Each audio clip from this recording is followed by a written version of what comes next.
મારી પ્રસન્ન બુદ્ધિથી મહાદેવજી આપના ચરણોમાં પ્રેમ રાખીને ભક્તિપૂર્વક શિવ મહાપ્રભુ ભગવાનને પગે લાગુ છું.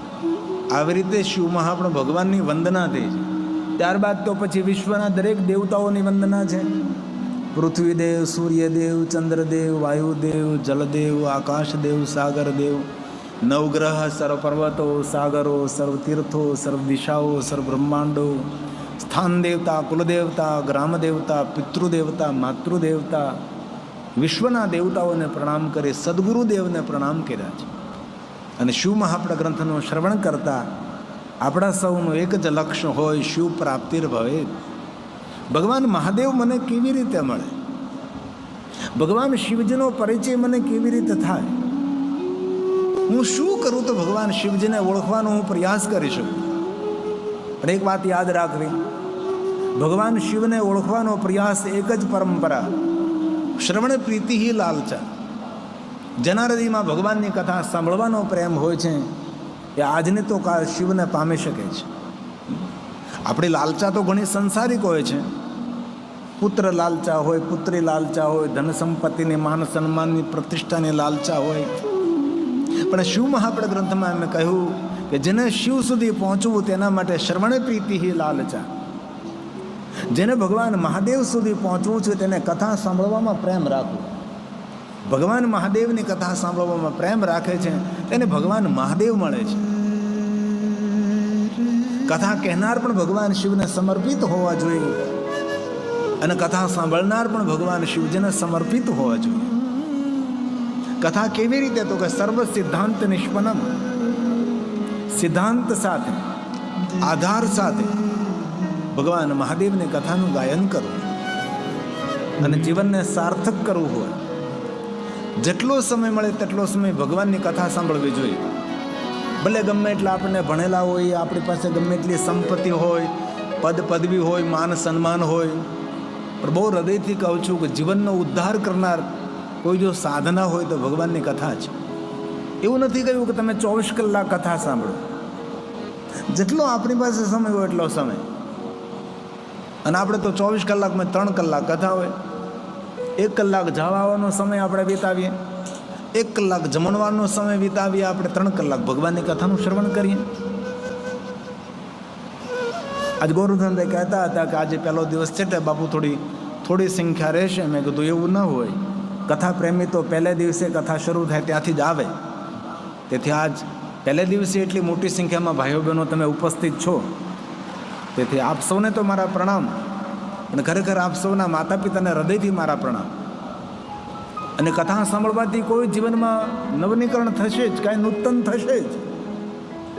9 દિવસ એવી રીતે ભગવાનની કથાનું શ્રવણ કરો કે હું ભગવાનની પૂજા કરું છું, હું સાધના કરું છું, હું ઉપાસના કરું છું, અનુષ્ઠાન કરું છું. 9 દિવસનું મારું કથાનું વ્રત છે. આમ તો શિવ મહાપ્રભુ ગ્રંથમાં એવું કહ્યું કે 9 દિવસના વ્રતો પાળવા પડે. એવા ઘણા બધા નિયમો કે 9 દિવસ માટે એટલી વસ્તુ નહીં ખાવી, 9 દિવસ માટે સત્ય ભાષણ, 9 દિવસ માટે ધરતી પર સૂવું, 9 દિવસ માટે મૌન રહેવું, 9 દિવસ માટે બ્રહ્મચર્યનું પાલન કરવું, 9 દિવસ માટે મન તનથી પવિત્ર રહેવું. આવા ઘણા બધા નિયમો લખેલા છે. કે કથા સાંભળનારે કેટલા નિયમોનું પાલન કરવું, અનુસરણ કરવું. કથા કહેનારે કેટલા નિયમો પાળવા.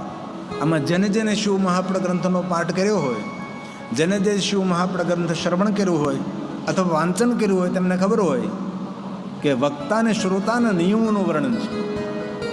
કે આ 9 દિવસ માટે શું ખવાય, શું ન ખવાય, પણ ઓછું ખવાય જેથી કરીને આરોગ્ય રહે. આપણે બહુ પછી ખાઈ જઈએ તો આપણે આરોગ્ય બગડે તો મન બગડે તો વ્યવહાર બગડે આપણો. તેથી તન પણ આપણું ખરાબ ન થાય, મન પણ ખરાબ ન થાય, વ્યવહાર પણ આપણો ખરાબ ન થાય. તેથી 9 દિવસ માટે થોડું અલ્પ આહાર કરવો, થોડું ઓછું ભોજન કરવું. ઓછું ભોજન કરવાથી માણસ પ્રસન્ન રહી શકે છે. વધારે પડતું ભોજન કરવાથી માણસ પ્રસન્ન રહી શકતો નથી. અને ખૂબ પ્રસન્નતાની વાત છે કે 9 દિવસ માટે એટલી મોટી સંખ્યામાં ભાઈઓ બહેનો માટે સુંદર ભોજન પ્રસાદની પણ વ્યવસ્થા છે. એ કેટલી મોટી વ્યવસ્થા હશે. અને ભોજન પ્રસાદની સેવા જેના તરફથી મળે છે એને પણ ખૂબ આપણે તાલીઓડે આશીર્વાદ આપીએ છીએ કે 9 દિવસ માટે જે ભામાશા તરફથી ભોજન પ્રસાદ બાલાજી દાદાની કૃપાથી જેમના તરફથી ભોજન પ્રસાદ છે એમને ઓળખું છું, એમનું નામ પણ મને આવડે છે, પણ એમને કહ્યું છે કોઈ જગ્યાએ મારું નામ નહીં લેવાનું. આટલી મોટી ભોજન પ્રસાદની વ્યવસ્થાનું દાન કરનારા માણસે એમ કહે કે બાલાજીનું નામ લેવાનું પણ મારું નામ નહીં લેવાનું. આટલો મોટો દાતા છે. અને સૌ પ્રેમપૂર્વક પ્રસાદ લેજો, કારણ કે કથા પૂર્ણ થયા પછી જે આપણે ભોજન લઈશું તે પ્રસાદ નથી, તે મહાપ્રસાદ છે. કારણ કે મહાદેવના નામ ઉપર આપણે ભોજન કરવાના છે અને મહાદેવના પ્રસાદનો અદ્ભુત મહિમા છે. જે ભોજન આપે છે તેને પણ પુણ્ય મળે છે અને જે ભોજન ગ્રહણ કરે છે તેને પણ પુણ્ય મળે છે. તો કોઈ પણ સંકોચ રાખ્યા વગર સવે કથા પૂર્ણ થાય 6 વાગ્યા પછી આરતી પૂર્ણ કરીએ, ભગવાનની પ્રાર્થના કરીએ, જય જયકાર કરીએ, અંતરનાદ કરીએ, ભગવાનને યાચના કરીએ, ભગવાન એટલી મારી કામનાઓની પૂર્તિ કરજો. એ બધી યાચનાઓનો પ્રાર્થનાઓ પૂર્ણ કર્યા બાદ પ્રેમપૂર્વક આદર સાથે સૌ માટે ભોજન પ્રસાદની વ્યવસ્થા પણ કથા આયોજક સમિતિ તરફથી કરવામાં આવી છે. અને એક જ બાલાજીની કૃપાપાત્ર જજમાન શ્રી છે ભામાશા, એમના તરફથી આ ભોજનની વ્યવસ્થા છે. પણ જો આપને યોગ્ય લાગે તો કથા દરમિયાન બીજા કોઈ નિયમ ધારણ કરીએ કે ન કરીએ, પણ 9 દિવસ કથા દરમિયાન મૌન રહેવું. 9 દિવસ આપણે મૌન રહીશું તો પછી આદત પડી જશે. 10મે દિવસે આપણા મનને આપણે કહેવું નહીં પડે તું મૌન રહે, આપોઆપ આપણું મન શાંત થઈ જશે. તેથી પહેલે દિવસે આપણે સવેગ નિયમ ધારણ કરવાનો, ભાઈ આપણે મૌન રહેવું છે. અને બીજો નિયમ એ લેવાનો, આમ તો ઘણા બધા નિયમો છે પણ એ નિયમો બધા ન પાળી શકે તો 9 દિવસ માટે શાંત રહેવું. કથા સાંભળનાર શ્રોતાઓએ પણ શાંત રહેવું અને સ્વયં સેવકોએ પણ શાંત રહેવું, કથા આયોજક અને કથા જજમાનશ્રીઓ પણ શાંત રહેવું.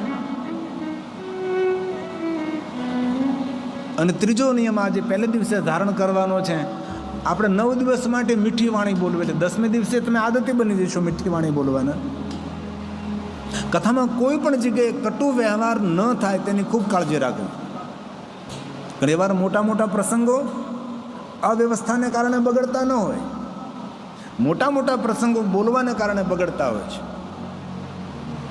તેથી આજે ત્રીજો નિયમ લેવાનો છે, આપણે સૌ મીઠી વાણી બોલવાની, મધુર બોલવાની. સામેનો માણસ ભલે ગમે એટલું કડવું બોલે, અપમાનજનક બોલે, પણ આપણે મીઠું બોલવાનું છે. 9 દિવસ માટે બીજો નિયમ લેવાનો, 9 દિવસ માટે તે કોઈનું ખરાબ બોલવું નહીં, કોઈનું ખરાબ સાંભળવું નહીં.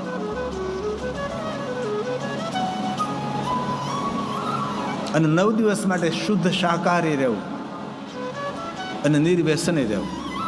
જોકે આપ સૌ તો કથા પ્રેમી છો એટલે ભોજનમાં તો પવિત્રતા હોય જ, પણ કોઈને ન હોય તો પણ 9 દિવસ માટે ભોજનની પવિત્રતા હોય છે.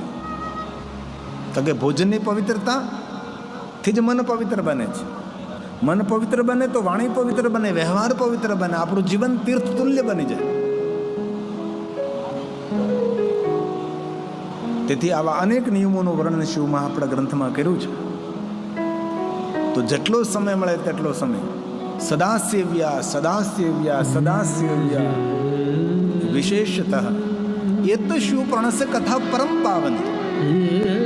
મનુષ્ય માત્રને જીવનના બધા જ પાપોમાંથી મુક્ત કરે કથા, અને મનોકામના બધી જ પૂર્ણ કરે ભગવાનની કથા. કારણ કે કથા કલ્પ વૃક્ષ છે, કથા કામ ધ્યાનું છે, ચિંતાને હરનારી ચિંતામણી છે ભગવાનની કથા. કથા ખુલ્લી આંખો દ્વારા ભગવાનનું દર્શન છે, કથા ભગવાનનું ધ્યાન છે, કથા એક યાત્રા છે. યજ્ઞનો પણ યજ્ઞ ભગવાનની કથા છે. શિવ મહાપડા ગ્રંથમાં કહ્યું, જે મનુષ્ય ભગવાનની કથાનું શ્રવણ કરે છે રાસુયત પુણ્યમ. રાજા મહારાજાઓ જે યજ્ઞ કરે છે, યજ્ઞ કરવાનું પુણ્ય કથા સાંભળવા માત્રથી. આપણા દ્વારકાધીશ ભગવાન કૃષ્ણજીએ પિંડારક તીર્થની અંદર રાસો યજ્ઞ કર્યો હતો, જે રાજા મહારાજાઓ કરે. તો પિંડારક તીર્થની રાસો યજ્ઞ થયો તો બધા તીર્થોનું આહવાન કર્યું. તો ભગવાન દ્વારકાધીશ તીર્થોનું આહવાન કરે છે તો સ્વયં વિષ્ણુ સ્વરૂપ છે. તો આટલા તીર્થો આવ્યા, આટલા તીર્થો આવ્યા, આટલા તીર્થો આવ્યા કે પિંડારક તીર્થની અંદર તીર્થને બેસવા માટેનું કોઈ વ્યવસ્થા ન રહે, યજ્ઞશાળામાં બેસવાની કોઈ જગ્યા ન રહે, આટલા તીર્થો આવ્યા. અને પછી દ્વારકાધીશ ભગવાનજી કૃષ્ણ કહે છે કે બધા તીર્થો તમે એક પિંડ બની જાઓ. રાસયોગ્નમાં પધારેલા બધા તીર્થો પિંડ બને છે. અને પછી ભગવાન કહે છે હવે એક અર્ક બની જાઓ. અને બધા તીર્થો અર્ક બને છે. અને ત્યાં ભગવાન દુર્વાસા મુનિએ સુંદર તામ્રકુંડનું નિર્માણ કર્યું. તો તામ્રકુંડમાં બધા તીર્થો અર્ક બની અને નિવાસ કરવા લાગે છે.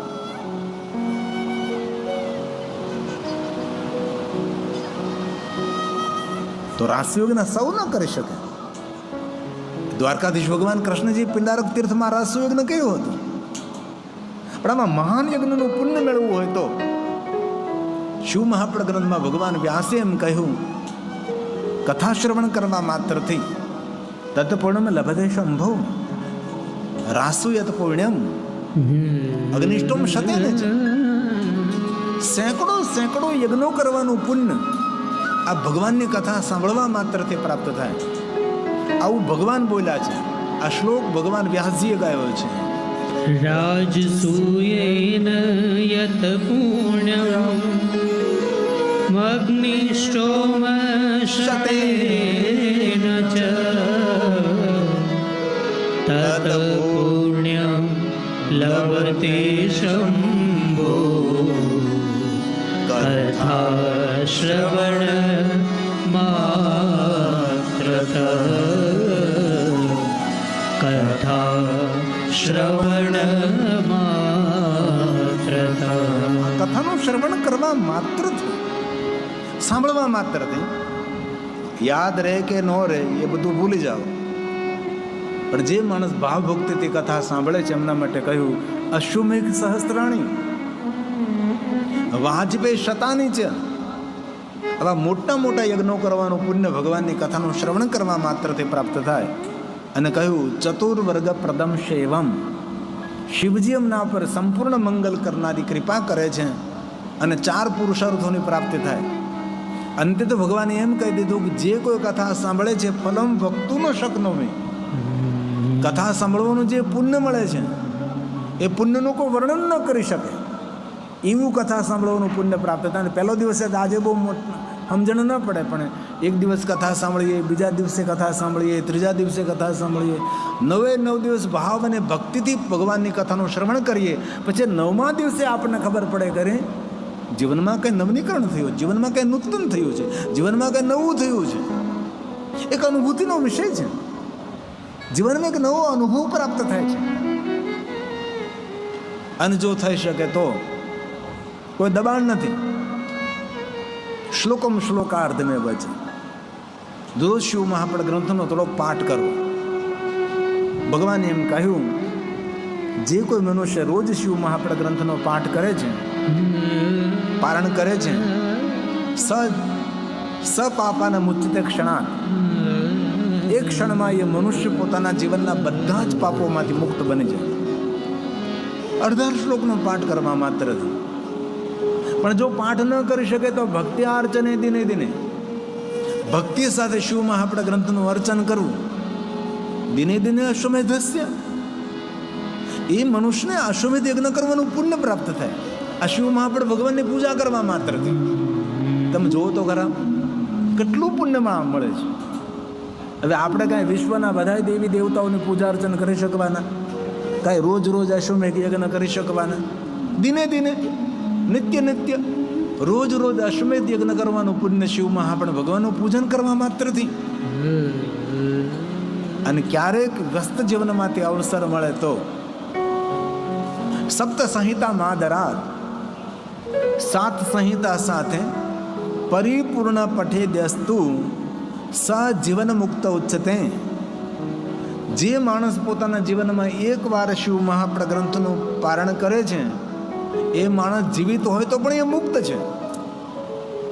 મુક્તિ માટે કોઈ સાધના, ઉપાસના, અનુષ્ઠાન, કોઈ તીર્થયાત્રા, કોઈ યજ્ઞ યાગાદી, કોઈ પૂજા અર્ચન આપણાથી થઈ શકે ન થઈ શકે કોઈ જરૂર નહીં.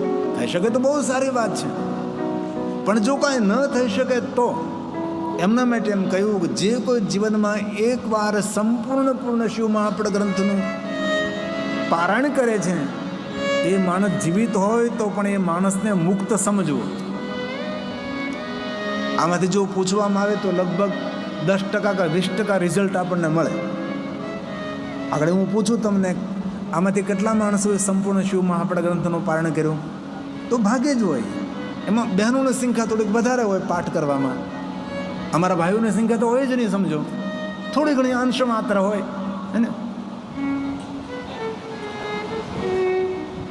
તેથી જીવનમાં, વ્યસ્ત જીવનમાંથી થોડો સમય કાઢી, માક્ષર માસ હોય અથવા પવિત્ર શ્રાવણ માસ હોય અથવા વરસાદના દિવસો હોય, આપણી પાસે સમય હોય ત્યારે નિયમ ધારણ કરી 40 દિવસમાં શિવ મહાપડ ગ્રંથને હું પૂર્ણ કરીશ, અથવા 1 મહિને હું શિવ મહાપડ ગ્રંથને પૂર્ણ કરીશ.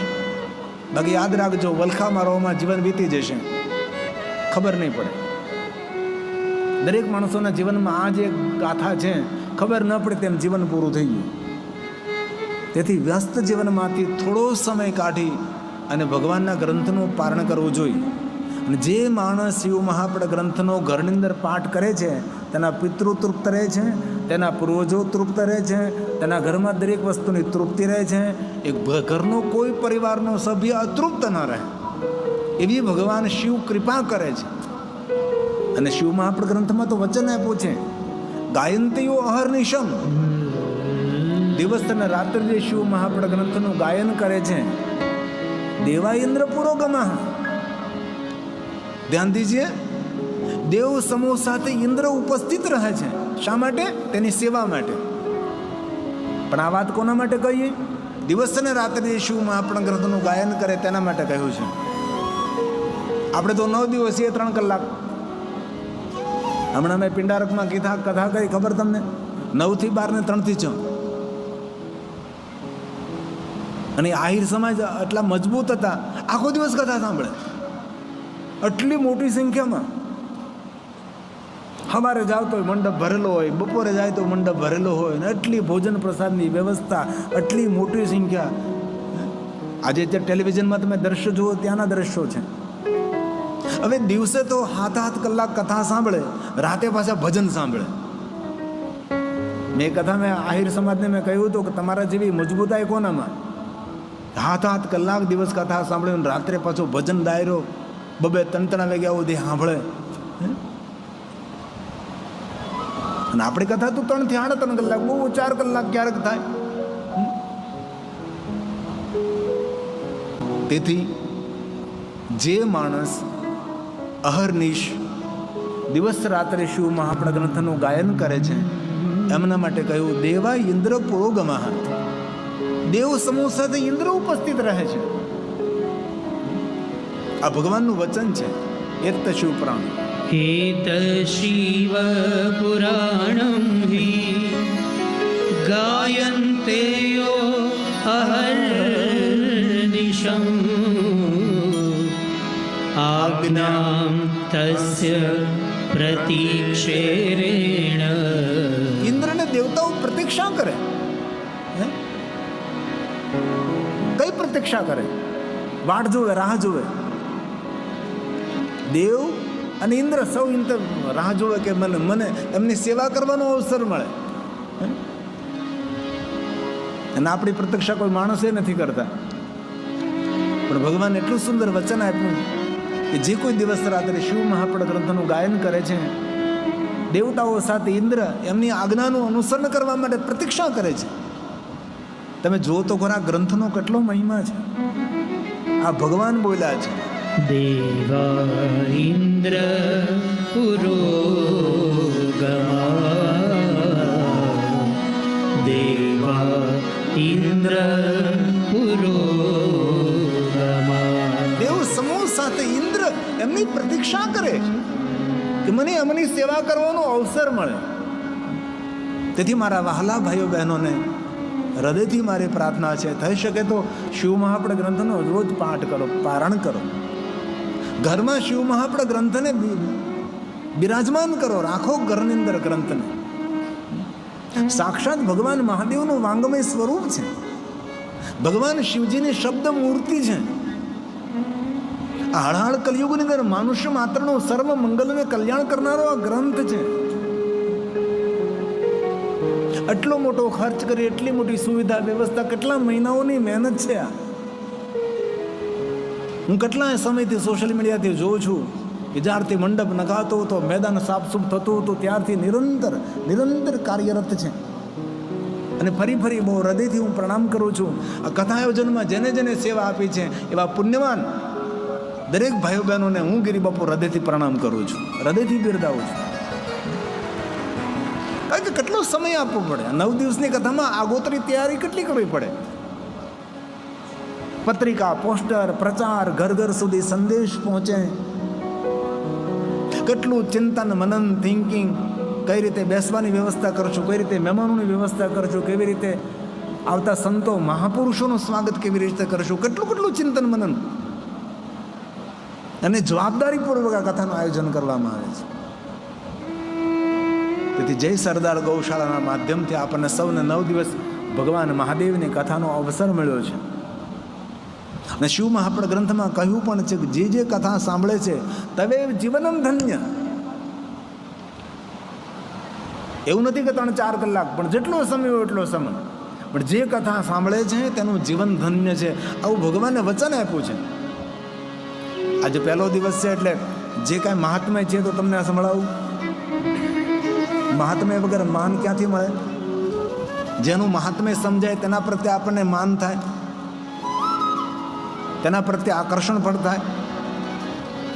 તેથી ભગવાને એમ કહ્યું કે જે આ કથા સાંભળે છે તેનું જીવન ધન્ય છે. આ ભગવાનના વચનો છે. તવેવ જીવનમ ધન્ય. કોઈ પણ કથા સાંભળે તેનું જીવન ધન્ય છે. અને પછી શું કહ્યું? તવેવ જન્મ સફલમ. જે કોઈ ભાઈઓ, બહેનો, વડીલો કથાનું શ્રવણ કરે છે તેનો જન્મ લેવો સફળ છે. એવું ના સમજવું કે આપણે કોઈ યોગ્ય કુળમાં જન્મ લેવા, ધનપતિ માતા પિતાની પેટે મારો જન્મ થયો, અમુક કુળની અંદર જન્મ થયો, એ તો આપણા કર્મનું ફળ છે કે સારી જગ્યાએ જન્મ મળ્યો આપણને. પણ શિવ મહાપડ ગ્રંથ એમ કહે તવેવ જન્મ ધન સફલમ. જે ભગવાનની કથાનું શ્રવણ કરે છે તેનો જન્મ લેવો સફળ છે. તેથી આપણે સૌ કેટલા ભાગશાળી છીએ. ભાગદોડ ભરી દુનિયામાંથી આપણે સમય કાઢી અને ભગવાનની કથાનું શ્રવણ કરીએ છીએ, ભગવાનની કથા સાંભળીએ છીએ. અને ફરી હૃદયથી કહું છું, અત્યારે તો નહીં સમજાય, પણ 9 દિવસ કથા સાંભળ્યા બાદ આપણને જરૂર કંઈક નવી અનુભૂતિ થશે. જીવનમાં કાંઈનું કાંઈ નવું દેખાશે, આપણને નવું લાગશે. કાંઈ જીવન પરિવર્તન કરનારી સાધના છે, ભગવાનની કથા છે. હવે ભગવાન વ્યાસે એમ કહ્યું કે જે કથા સાંભળે છે તેના માતુશ્રી ધન્ય છે, જે કથા સાંભળે છે તેના પિતાશ્રી ધન્ય છે. આ ભગવાન વ્યાસજી આપણા સૌના મા બાપને પણ યાદ કરે છે. પહેલા એમ કહ્યું તવેવ જીવનમ ધન્ય, તવેવ જન્મ સફલમ. હવે ભગવાન શું કહે છે? તવેવ જનની ધન્ય. જે કથા સાંભળે છે તેની માતૃશ્રી ધન્ય છે. આપણે સૌની માને યાદ કરી છે. અને પછી શું કહ્યું? તવેવ જनको ધન્ય. જે કથા સાંભળે છે તેના પિતાશ્રી. તવેવ જनको ધન્ય. કેટલી સુંદર વાત કરી. આ કથાનો મહાત્મ્ય તો જોઈએ આપણે. તેથી કથા સાંભળેલી વ્યર્થ નથી જતી.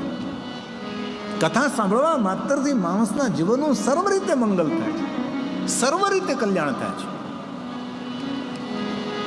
કોઈ દિવસ ભગવાનની કથા નિષ્ફળ નથી જતી.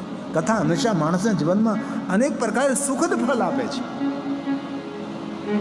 અંતે ભગવાને હવે એમ કહ્યું કે જે કોઈ કથા સાંભળે છે, કોઈ પણ જાતિના, અજ્ઞાતિના, વર્ણના, કોઈ પણ ભાઈ બહેન, પાપી કે પુણ્યવાન કે મહાપુરુષ કોઈ પણ કથા સાંભળે છે તેનું કુલ પણ ધન્ય છે. આપણા દાદા પરદાદા, આપણા પૂર્વજો, આપણા પિતૃ બધા ધન્ય છે. આ ભગવાન વ્યાસે કથા સાંભળનાર માટે કહ્યું છે.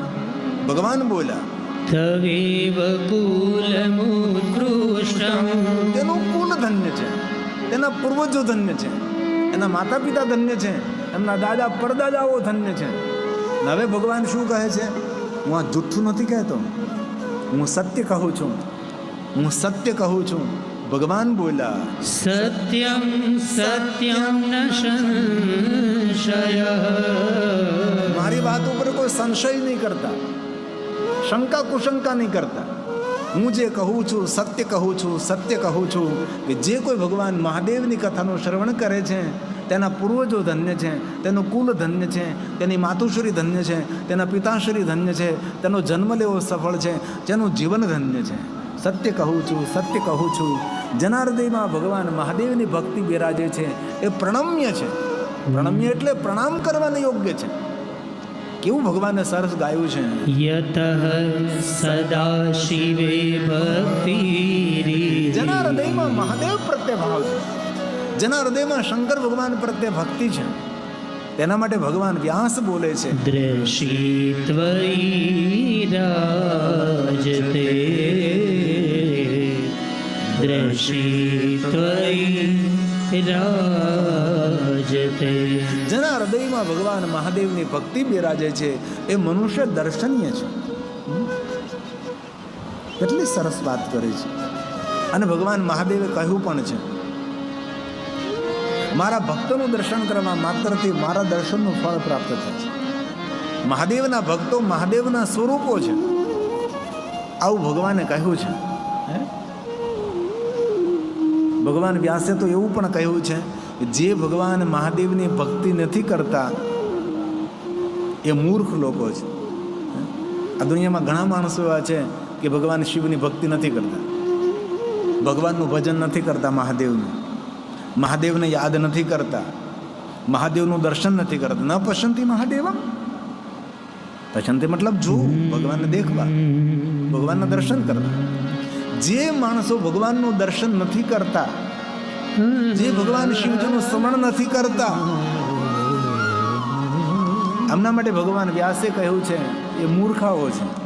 હું નથી કહેતો, ભગવાન કહે છે ન પશ્યન્તિ મહાદેવં, જે કોઈ ભગવાન શિવનું દર્શન નથી કરતા એમના માટે કહ્યું સર્વ સાક્ષીણમીશ્વરં. જીવનના સાક્ષી મહાદેવ છે, સૃષ્ટિના સાક્ષી મહાદેવ છે, આપણા સત્કર્મોના સાક્ષી મહાદેવ છે.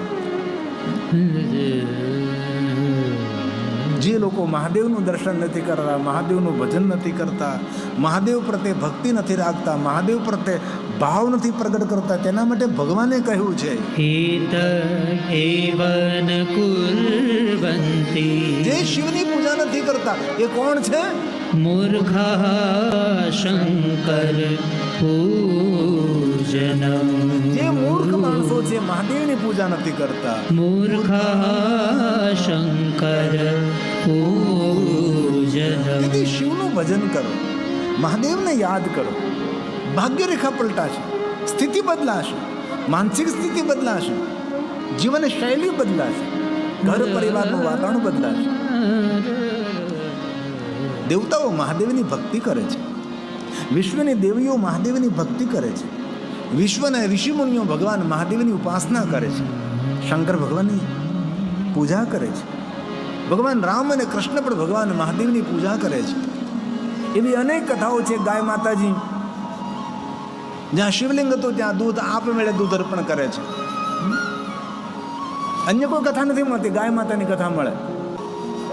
અમારા આફ્રિકામાં એક મોમ્બાસા છે, દરિયા કિનારે ગુફા છે, એ મહાદેવનું નામ છે ગોમેશ્વર મહાદેવ. તો ત્યાં આફ્રિકન લોકોને પૂછ્યું કે આ ગોમેશ્વર મહાદેવ કેમ?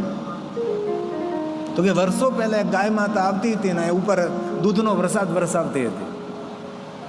બધા લોકોને એમ ગોવાળાને એમ થયું કે અહીં શા માટે વરસાદ વરસાવે. પછી નીચે જોયું ગુફાની અંદર એક શિવલિંગ.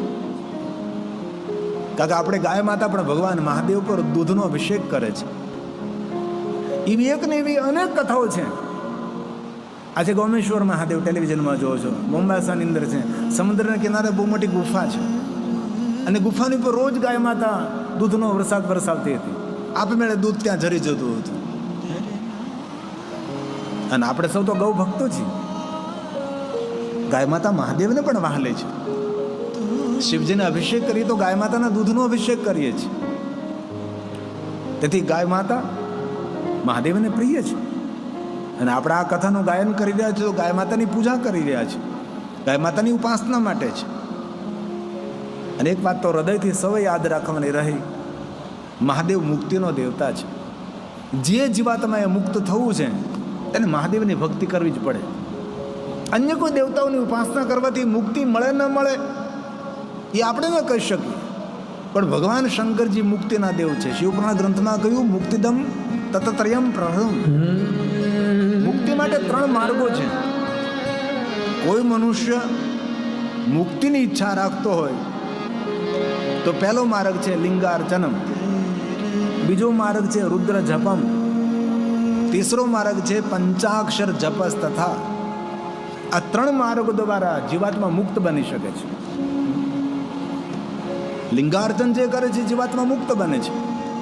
પંચાક્ષર મંત્રનો જાપ કરે તે જીવાત્મા મુક્ત બને છે. રુદ્ર જાપ કરે તે પણ જીવાત્મા મુક્ત બને છે. મુક્તિના દાતા મહાદેવ છે. શિવ વગર કોણ મુક્તિ આપી શકે? ભગવાન શંકર જ આપી શકે છે.